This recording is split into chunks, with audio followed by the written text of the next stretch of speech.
What does it mean when the leader of Europe's largest economy travels to Beijing and secures a potential order for up to 120 commercial aircraft in a single visit? That is the scale of the announcement made by Friedrich Merz during meetings with Xi Jinping and Qiang. Behind the headlines lies a deeper question this video will unpack. Is this a routine trade deal or a strategic recalibration between two economic powers at a moment of global uncertainty?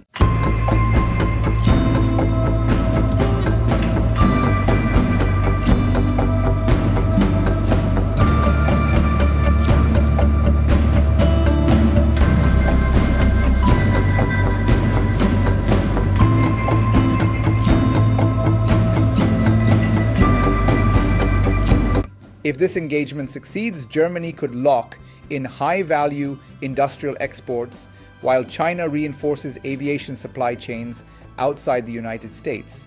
If it falters, Europe's largest economy risks losing leverage in its most important Asian market. The stakes extend beyond aircraft sales. Germany is the world's third largest economy by nominal GDP, and China remains its largest single trading partner, with bilateral trade exceeding $250 billion in recent years. When Berlin and Beijing signal closer coordination, global supply chains, energy markets, and geopolitical alignments shift accordingly. The backdrop is layered. Since diplomatic normalization in 1972, Germany and China have built dense economic interdependence. German automakers, chemical producers, and machinery exporters rely heavily on Chinese demand, while China depends on advanced European manufacturing technology. Over the past decade, however, tensions have risen. The European Union labeled China a systemic rival in 2019. Concerns over market access, state subsidies, and intellectual property intensified. Meanwhile, Russia's invasion of Ukraine in 2022 exposed Europe's vulnerability to concentrated dependencies, especially in energy. Berlin began reassessing risk exposure without fully decoupling. Into this environment stepped Chancellor Merz, leading a coalition shaped by debates over strategic autonomy and economic competitiveness. Before departure, he indicated that Europe sought a balanced and regulated partnership with China, signaling both openness and caution. In Beijing, Xi emphasized that turbulent global conditions require deeper strategic communication and mutual trust between the two nations. Merz responded by stressing shared interests while acknowledging unresolved challenges. The language on both sides reflected pragmatic realism rather than ideological alignment. The commercial centerpiece of the trip involved Airbus, Europe's flagship aerospace group. China's reported plan to order up to 120 additional aircraft represents billions of euros in potential revenue.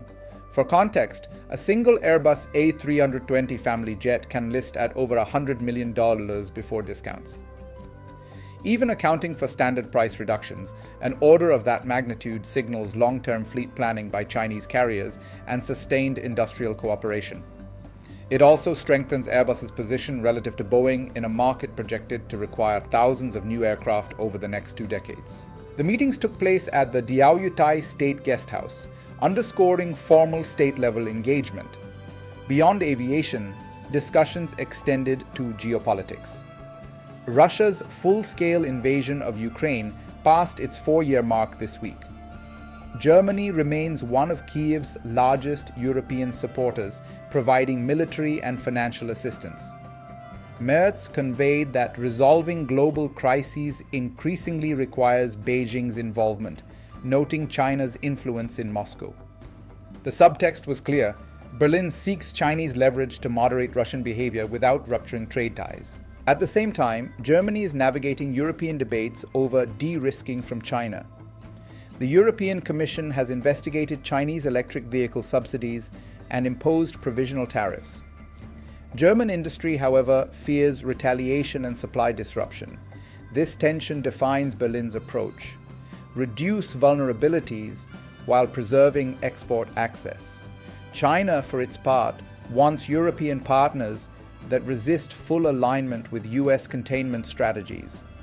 The result is a calibrated dance between economic pragmatism and strategic caution.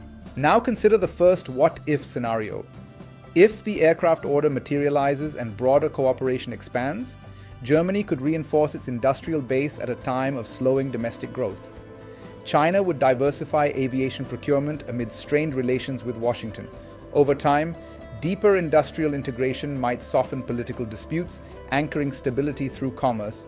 European firms could secure long-term contracts in aerospace, automotive electrification, and green technologies. This pathway favors managed interdependence rather than confrontation. The second scenario moves differently.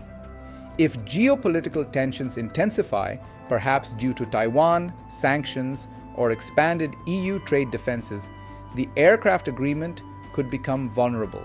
Retaliatory measures might target European exports, supply chains for components, rare earth elements, or battery materials could face disruption. In that environment, the symbolism of high-level visits would give way to hardened blocs. Germany would confront a sharper trade-off between transatlantic alignment and Chinese market access. An additional dimension involves technology. After Beijing meetings, Merz is scheduled to visit Hangzhou, home to Unitree Robotics, a developer of humanoid robots. That stop highlights the future-oriented layer of this relationship. Robotics, artificial intelligence, and advanced manufacturing are arenas of strategic competition. Germany's strength in industrial automation intersects with China's rapid scaling capacity. Cooperation here could accelerate innovation, but it also raises questions about technology transfer and security screening. Global implications extend beyond Europe and China. The United States monitors European engagement closely, especially in dual-use sectors. Washington has tightened export controls on advanced semiconductors and pressured allies to align policies. If Berlin deepens economic coordination with Beijing while advocating diplomatic engagement on Ukraine, it could complicate US efforts to present a unified Western front. Conversely, if Germany extracts meaningful commitments from China regarding market fairness or diplomatic influence over Russia, it may strengthen Europe's negotiating credibility. Energy and climate policy form another layer. China is the world's largest carbon emitter and the largest manufacturer of solar panels and batteries. Germany is pursuing aggressive decarbonization targets. Industrial collaboration in green technologies could accelerate transitions on both sides, yet competitive pressures remain intense. European manufacturers argue that Chinese state-backed capacity distorts pricing. The balance between cooperation and protectionism will shape the next phase of economic diplomacy. Ultimately, this visit illustrates a broader truth about power in an interconnected era. Economic weight, political influence, and technological capacity are intertwined. Germany seeks resilience without isolation. China seeks partnership without constraint. Both understand that complete decoupling would impose high costs, yet neither ignores strategic rivalry. Watch the implementation details. Confirmation of aircraft contracts, shifts in EU trade policy, signals from Moscow, and reactions from Washington.